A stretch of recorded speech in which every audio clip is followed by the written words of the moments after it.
Good afternoon, Beaumont. I am Mayor Robin Mouton, and I want to officially welcome everyone to the 2022 State of the City. I want to start off by thanking the Chamber for putting on this awesome, amazing program. I want to also officially welcome our new president of the Chamber, Mr. Steve Alanius. Steve?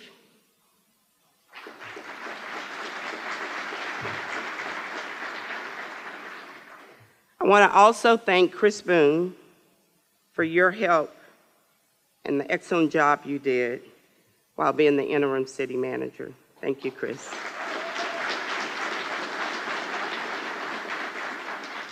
I want to also recognize our department heads, our staff, our council, and all of our first responders. Thank you for the work that you do.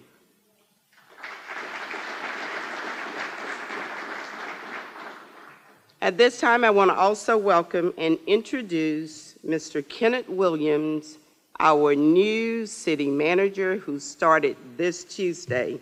Please stand, Mr. Williams. Thank you. Mr. Williams brings a wealth of experience with him. He came from the city of Buda, where he served as the city manager, which he saw a 200% population growth and was named the 35th best city to live in America. So aren't we looking forward to that? Also, we can't wait to see where Beaumont will be with him at the helm. You're also invited next Tuesday after council meeting for a meet and greet that we're hosting for the public from 4:30 to 6 o'clock in the lobby of the Civic Center. So please come out and welcome him to Beaumont. Due to COVID, it's been a year and a half since we've gotten together. And boy, do we have some great updates for you. Our theme today is more now, more than ever, because as you'll see, the city has been working harder than ever to provide better services, better infrastructure, and to bring more awareness to programs and opportunities available to our citizens to make Beaumont the best place it can possibly be. And we're excited with where we're at and where we're going, and we have a lot to share with you. So let's get started. Despite a tough few years, a strong financial position has allowed us to maintain, to repair, and improve infrastructure. That's focused on resiliency and recovery, along with offering excellent city services and public safety. Fiscal year 2023 will be the first time in the history of our city where we will cross the $300 million threshold, which means we're in a strong financial position to do more than ever before. Our Public Works Department has been working hard to be more future thinking. They've been actively looking for new funding sources to improve everything from streets to drainage. To highlight just a few of the amazing stats this year, we've invested 6 times more on road construction projects than ever before, 7 times more on drainage projects. DD6 has just recently received $50 million to improve drainage infrastructure. We've doubled the amount of water utilities projects that we're doing, and we've quadrupled our investments in water utilities engineering. Over the past 5 years, we've invested $25 million into street rehab, added $2 million for ditching projects, $1 million for stormwater pipes, and $4 million for the Threadneedle outfall into the capital program. We're striving to be more transparent with citizens about what projects are happening and what stages they're at. We've added interactive maps to our websites, which are always available to you on the homepage. You can track everything from the status of pothole repairs to pavement conditions and other calls in real time. As you can see by the number of closed tickets, many issues are addressed in less than 48 hours. If you have any non-emergency city issues, the easiest way to get help is by dialing 311, which is always available by phone, email, or app. If you don't have access to a computer, you can always make a phone call. On the Public Works Department page of the city website, you can also see interactive maps for concrete repairs, projects, and street rehabs that's done or either underway. We're working hard to future-proof our city. We are proactively and aggressively going after grants to mitigate disasters and damages from natural disasters. As you know, we've had our share. Here are a few projects we have proposed in the pipeline. It's a cluttered map, but I promise you, it's working. The South Park River diversion is a proposed stormwater improvement project in the southeast portion of Beaumont near Lamar. We've submitted it to FEMA for potential funding, and it would divert stormwater from the Hillebrand Bayou watershed directly east to the Neches River and interconnect the storm sewer systems, offering improved outfall conditions for rainwater. Another proposed project is the mitigation some of the damage to the south end that occurred from Tropical Storm Depression Imelda. If funded, the two projects would improve drainage along Phelps Road and in the Laura Addition area near Cardinal Drive and Erie Street. Each awarded grant would require a cash match from the city. The City Council recently moved forward with the construction of the Collier's Ferry Pump Station project to be built above flood level, which is a $25.3 million project. It is a major step in the right direction to avoid ever losing water like residents did during Tropical Storm Harvey. The new station will build resiliency into the city's water system so we can pull water directly from the Neches River in the event of an emergency. 90% of the project will be funded by FEMA, with the city making up the difference of the 10%.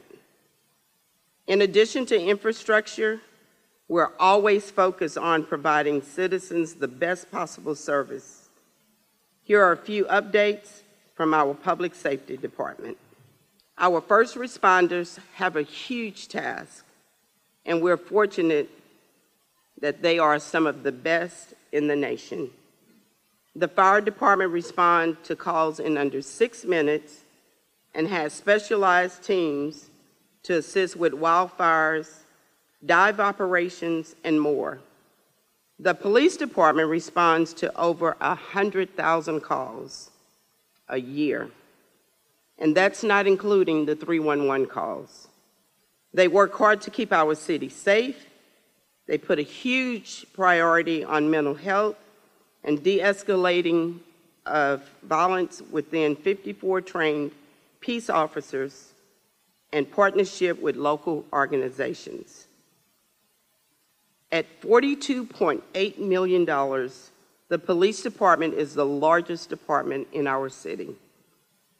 They're very active in the community and regularly host events like their popular Cops and Kids meetups.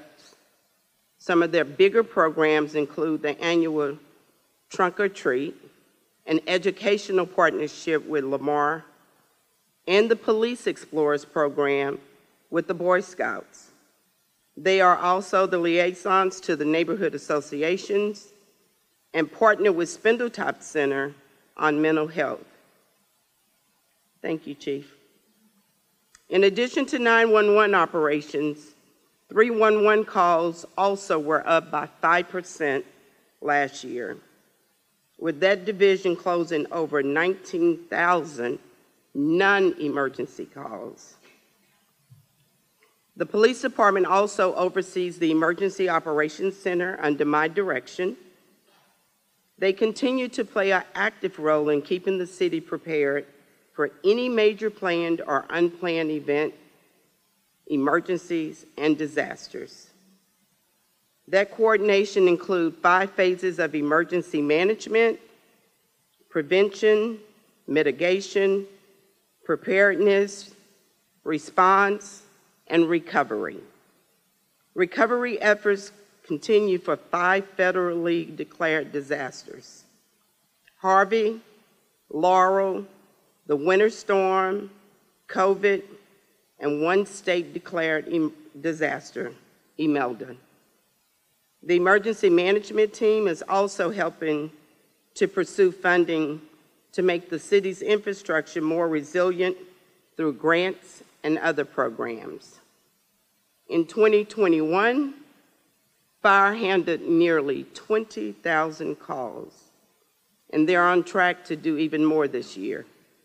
They had a number of exciting equipment and station upgrades, which will not only help day-to-day operation, but also help with recruiting efforts. Thank you, Chief White. The new E4 is a 2021 Pierce Enforcer featuring the sleek black and red paint scheme that can be seen on Engine 1. This engine was specifically ordered to fit the smaller overhead clearance of Station 4. Our new medic unit is custom-built F450, and the Station 1 hallway was given a facelift. We were all extremely excited to add 2 new high-water vehicles to our fleet, including 1 military surplus LMTV that was rebuilt and retrofitted with a lift gate capable of lifting bed-bound and wheelchair-bound people to safety. Beaumont Health Department has also been busy. With COVID, they gave out over 60,000 vaccinations during the pandemic, immunizing nearly 1,500 people and administering about 4,000 doses last year. Other services they offer include environmental health, which oversees food permits and inspections, WIC, Women, Infant, and Children, vital statistics for birth and death certificates, STI and TB clinic, and infectious diseases. They investigate over 2,500 cases last year, and they continue to monitor the safety of the community for new emerging diseases like monkeypox. With the support of the community, Beaumont Animal Care became a no-kill shelter in 2018, which means saving at least 90% of animals under their care. One of their most popular programs is the spay and neuter voucher, which even won an animal-friendly grant from the state. To date, they have provided free spay and neuters to over 700 Beaumont residents. More commercial, residential, and fire permits were issued last year than in the past 10 years, which show that's major growth happening here in Beaumont. An exciting new development is the city's economic development campaign, with the goal of more aggressively targeting developments to attract new businesses to the area. We're committed to making Beaumont the best it can be, and we want new restaurants, new shops, and businesses all over the city and downtown. There's an interactive map you can check out to see all the new permit requests, found out what's coming to Beaumont, and get excited about all of the new businesses at BeaumontTXDevelopment.com. And here's some great news. OCI is a diversified global leader in hydrogen-based products. To date, they have invested over $3 billion in Beaumont, and they have proposed 2 new projects that will bring an additional $4.9 billion to the city by 2025. Not only will it be one of the largest deals in the history of the city of Beaumont, but it will create thousands of construction jobs and hundreds of full-time jobs in this area. And I would like to announce that as of this morning, Beaumont has been awarded this $4.9 billion project.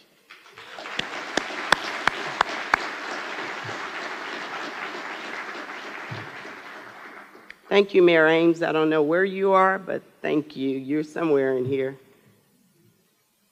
A few months ago, Beaumont Transit rebranded to become Beaumont ZIP.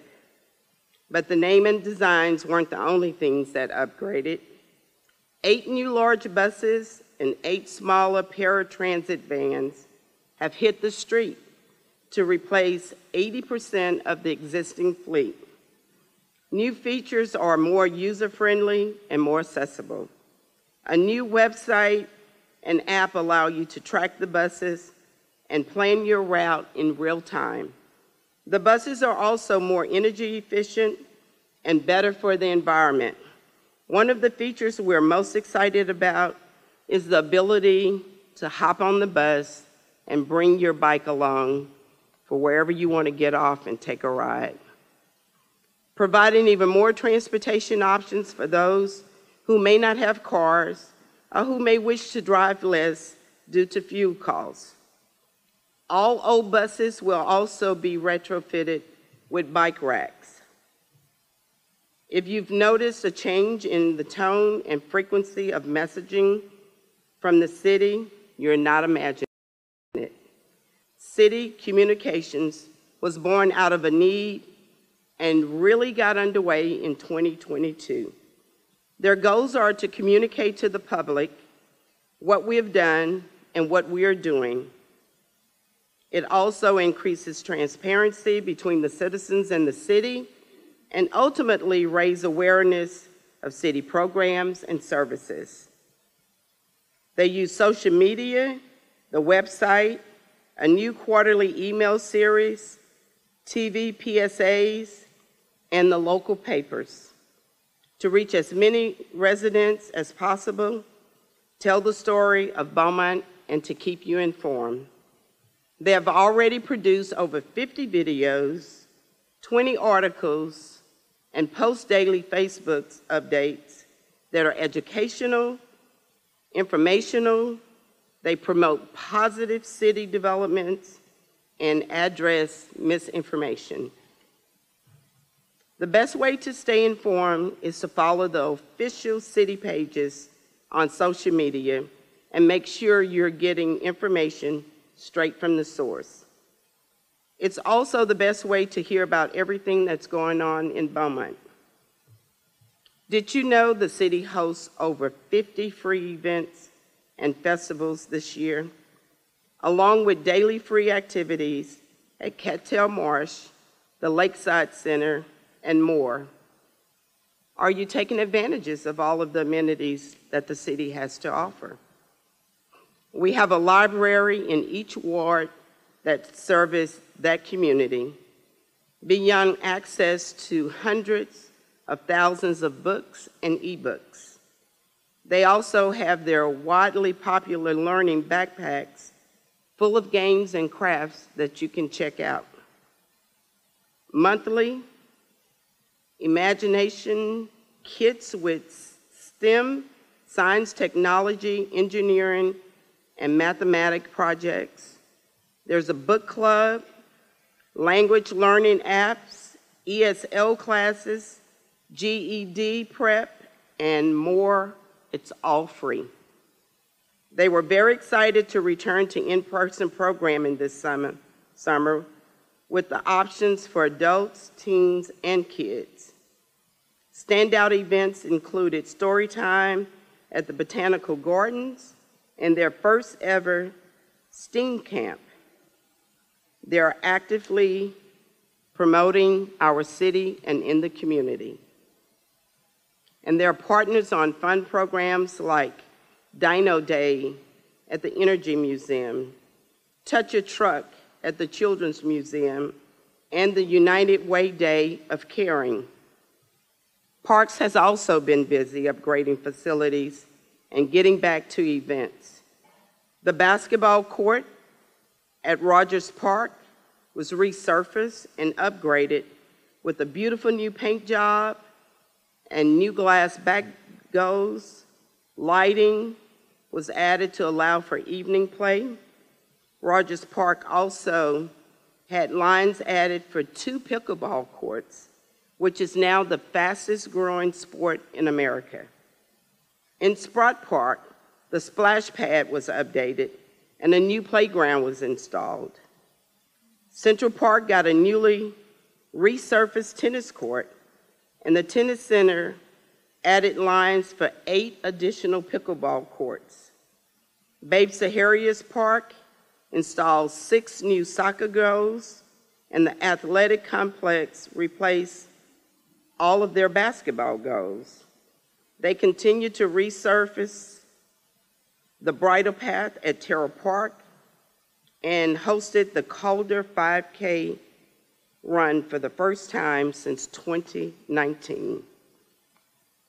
They also applied for a grant with Texas Park and Wildlife with the goal of replacing the Imagination Station playground equipment at Central Park.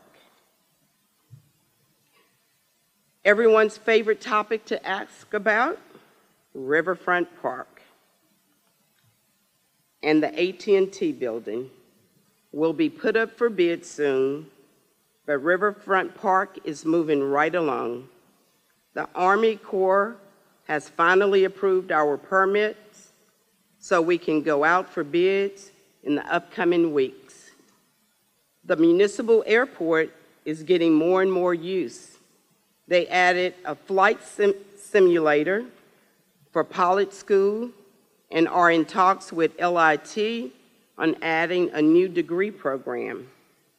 If you have the chance to attend one of their free quarterly fly-ins, definitely go out and do that. It's one of the coolest community events. They bring in vintage planes and cars, and you can even ride in these World War II era planes. Have fun.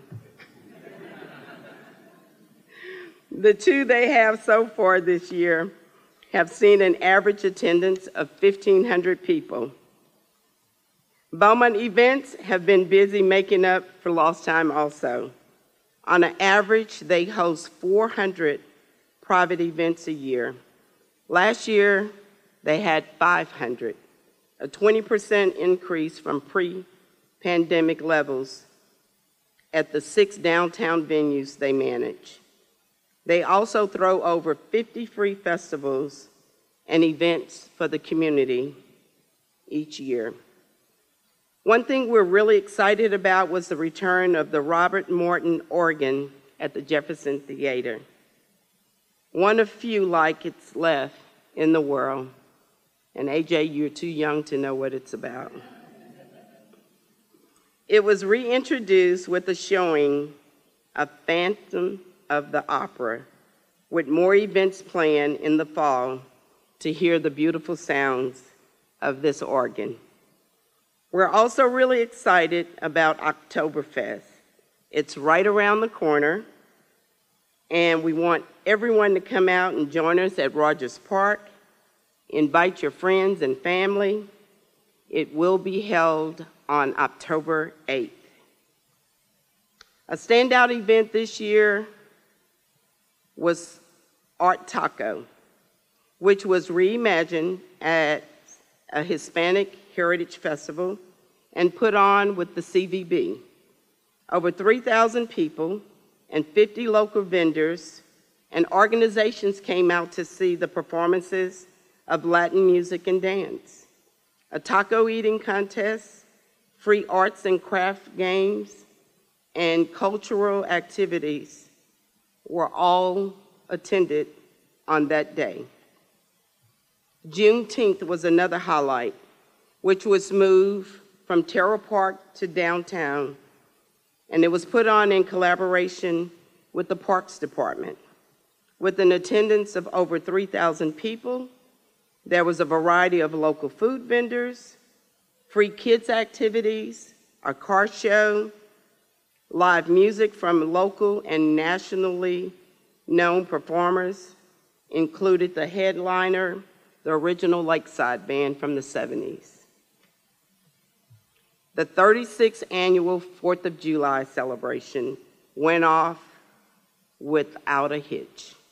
The largest and longest fireworks show in Southeast Texas, thousands came out from all over the region to celebrate 4th of July Independence Day. I think we were all excited for the return of Mardi Gras, which was put on by our partners, Mardi Gras Southeast Texas. Everyone braved the weather to come out and see Nelly as a headliner. If you've seen all of the good press Beaumont's getting lately, the CVB has been working overtime to tell the world how great Beaumont is. They are funded by a hotel occupancy tax and make a huge impact on the local economy. They bring in $317.1 million last year to offset your taxes. Something we're very excited about that's been in the works for over a decade, the CVB will continue to expand their eco-tours offering with the opening of the Terrell Park Nature Center in 2023. Birding is a booming industry which brings an average of 18,000 out-of-town visitors to Beaumont a year. It's one of the few activities that get visitors to stay in market for more than 6 days, meaning a week of hotel rooms, dining out, and money going back into our Beaumont economy. Cattail Marsh has recorded visitors from 49 states, 22 countries, and interest is growing each and every day, which will be connected to the Nature Center with the new trail. The Nature Center will have a pollinator garden, a butterfly garden, and it will be a place to educate the community with field trip opportunities for BISD and other groups. We have a quick video to get you excited about it. Welcome to the Terrell Park Nature Center in Beaumont, Texas. Our mission is to provide understanding, appreciation, and conservation of nature with the focus on the wetlands through educational and recreational outreach to all ages and all people, as well as share in the unique history of the park, its historic structures, and its recreational components. The indoor interpretive exhibits will include interactive technology and dioramas, focusing on the marsh environment and inhabitants. Outdoor learning spaces will include an observation deck, discovery workstations, planting stations, and water features. Other areas of the Terrell Park Nature Center will include a visitor reception area with a gift shop, a parlor area highlighting the history, art, and architecture of the building and Terrell Park, plus other tourist amenities such as restrooms and visitor guide brochure racks. To find out how you can help, please contact the Terrell Park Nature Center and let's make our vision a reality. What a great job.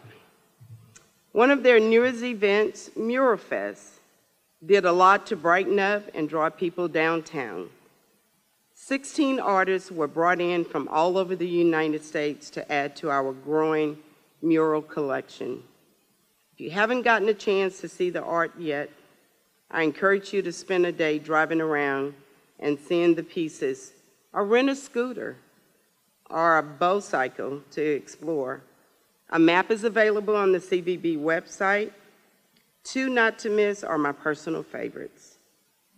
And those two pieces are inspired by local musician and music legend Barbara Lynn, and one done by local artist Henry Art Smith, who came home from LA to leave his mark on Beaumont.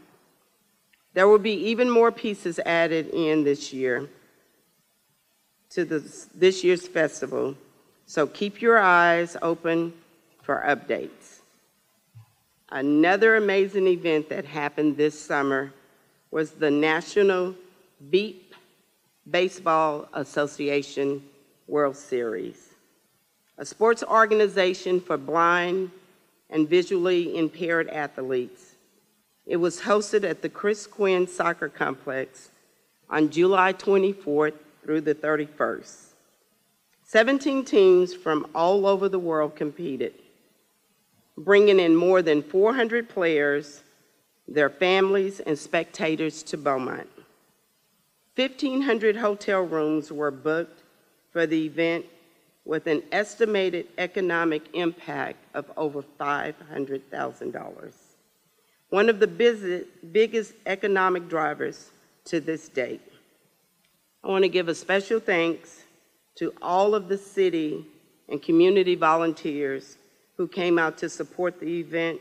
We could not have done it without your help, and all of the people there was so excited and thought we must be some of the friendliest people in the world that they've ever met. So thank you. As you've heard today, there's a lot going on, and we need your help spreading the word. There are two ways you can become a Beaumont advocate right now. Both are great programs, and I highly encourage you to participate in each. The Localist program from the CVB simply asks you to post positive things on your social media. Find a new favorite restaurant, or do something cool. And whatever you do, just make sure that it's in a positive light. Share it online so others can do it too. And you'll learn free swag for spreading the good word about Beaumont. The Champions program from the Chamber is another free opportunity to get involved. A 6-week program you can hear directly from department heads about hot button issues and get direct access to your local elected officials. The fall session is starting up next week, and it's not too late to join, so sign up on the website today. Love where you live and be proud, because you can feel the energy shifting. We're entering a new era, and we cannot do it without you. Before we adjourn, we'd like to take a minute to thank our amazing community partners. Please stand up as I recognize you. ExxonMobil, thank you. The Port of Beaumont, thank you. BISD, thank you. Lamar, and a special welcome to Dr. Taylor.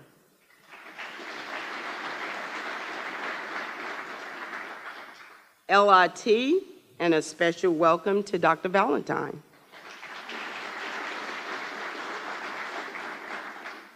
And I want to give a hand for our friends at the Chamber, without whom this event would not have been possible.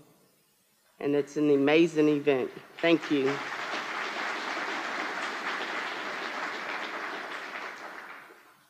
I would also like to thank all of you for attending and being invested in building a better Beaumont, and I thank you for coming out.